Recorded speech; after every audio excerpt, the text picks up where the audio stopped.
Riwruok makelo kanyakla weg kuonde rito nyithindo mojwang' e kaunti ma Kisumu osiro chenro ma sirkal nigo mar kelo yore mamoko mag konyo nyithind kiye ka giwacho ni biro konyo e chwalo sir mathoth ne nyithindogo kendo duokogi e anyuondgi.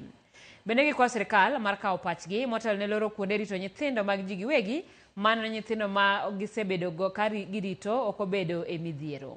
Gimedo dwaro mar sirkal tiyo kanyakla kodgi mar medo siro nyithi kiye kokalo e miyogi kar jot motelo ne duokogi e miechgi.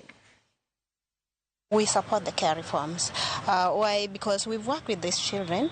We've seen their success when the children are integrated back home and then they have that form of belonging when they go home.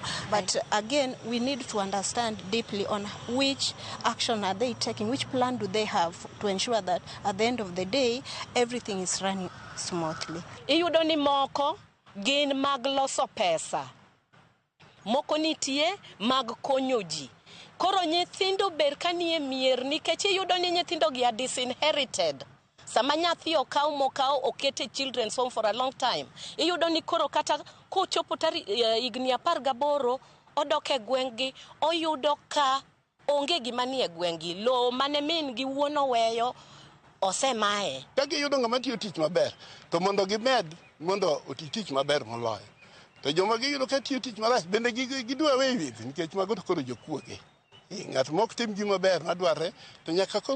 We will continue to encourage the government to pursue public-private partnerships in order to provide services to these children that are separated from family, that are very, very much at risk in need of help and support.